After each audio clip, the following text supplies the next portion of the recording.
Eliminate the workplace excuse. That's what leaders do. This is the Career Blindspot Podcast.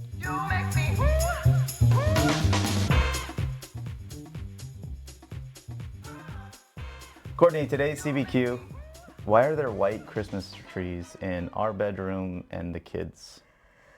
Well, I was going for a Palm Springs themed Christmas, and nothing says Palm Springs like white Christmas trees. I've wanted to do that for years.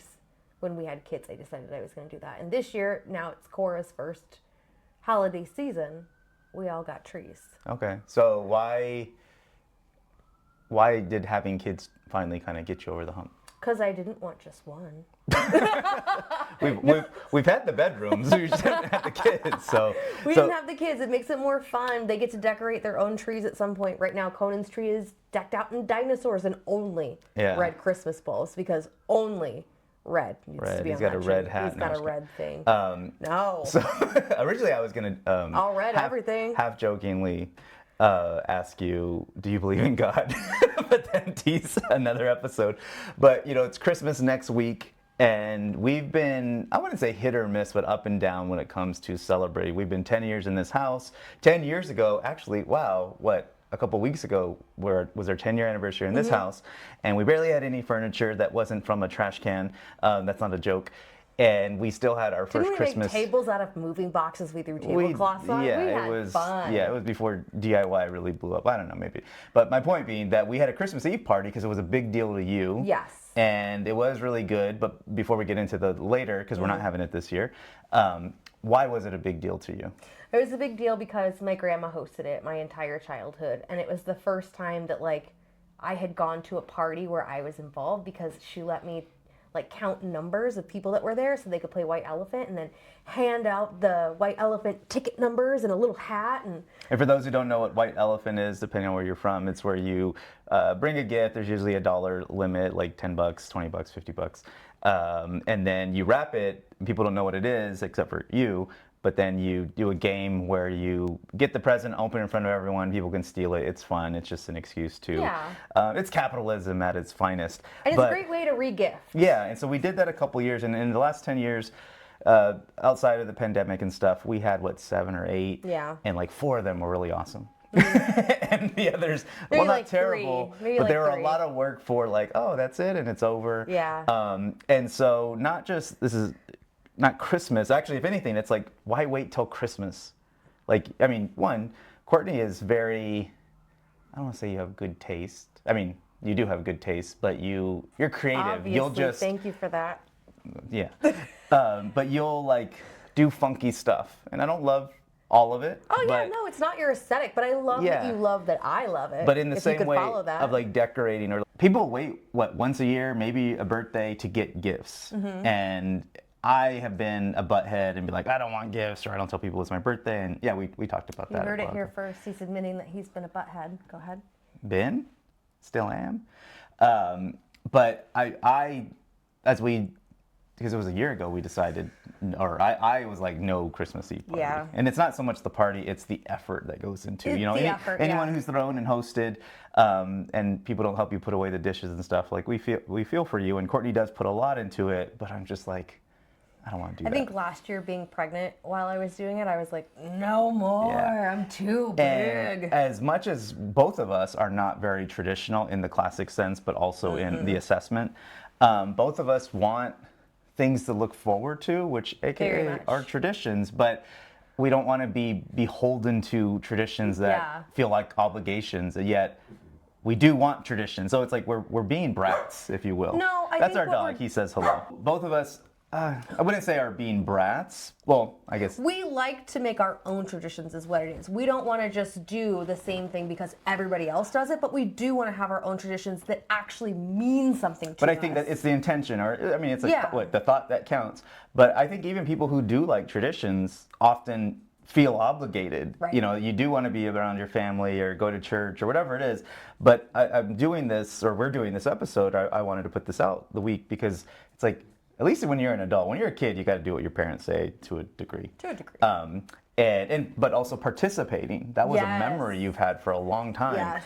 And as a kid, I remember, my parents always got us great toys, but or presents, I should say, and They're but toys. they worked. You still get toys. They worked. I just remember my mom always doing overtime and just being like, and this isn't like my mom wasn't around, but when she was home, she was exhausted, but she was putting all this overtime in at the post office, and both parents are retired, but it was kind of boring in terms of an event. And I realized until recently, I'm like, I always think of Christmas as like even day. Yeah. And there's other people who are like, or like they celebrate their birthday the entire month. And I'm like, but I'm also like, you know what? Good for you. Yeah. And that's what I realized, like, we can do that. There's things we don't want to do, but it's avoiding something, I think, is a start, but really leaning into a celebration. That's something I ask when I coach people. A lot of people don't celebrate themselves as much, or celebrate the things they care about as much as they celebrate the things they should care about. I don't know. I feel like we could actually all get better. It's like self-care. Okay. I think people know what it is, or I should say have heard of it. I don't think people really know what They do not. Yeah. No, I don't. I don't think they do. And not to open a whole other can, but like don't want our kids to believe in Santa Claus. Is that fair? Somewhat, yes. Okay. I want them to know that Santa is a real person, because I don't want them to ruin it for anybody else. Or not that he's a real person. I want them to know who Santa is. Yeah. So they can have conversations with other kids at school who do believe in Santa. But I heard someone say that they taught their kids that Santa's like Spider-Man, like a superhero that just happens to come around once a year, so that they know it's not really real, but they still can have fun with it. Yeah, and I think, originally it was like, we don't want to lie to our kids. And I'm like, I'm going to lie anyway. But no, I see where you're coming from. But I think that's the thing, is to stop and think, like, what do we want to do? Mm-hmm. I feel like Thanksgiving gets a bad rap for a lot of people, or for a lot of people, it's like, whether you're cooking it or not. And I'm not saying everyone. And hell, if you have a nice Thanksgiving, we're always looking for something to do, because we don't want to host. But all these traditions as adults, and we're busy and we're tired, and then you do it, you go back. Now, if maybe you feel sad for me, and that's good, because that means you have a nice time. But if you're anything like me, it's like there's something to be desired, and this episode is just permission to like F around and find out. Get your white Christmas tree. I took my son my son, to the zoo lights recently, and that was something I'm like, I'm not going to spend money. It was fun. It was for him. And funny enough, we have a almost 3-year-old and a 9-month-old, and both of us realized, like, they're not going to remember any of this. Nope. But we are. Yep. So we're going to be selfish parents and do what the hell we want. Yeah. And so far it's been pretty fun. The other Christmas have been great, but this is already like, it feels like a season to us, which I kind of feel like, this is probably what everyone else does.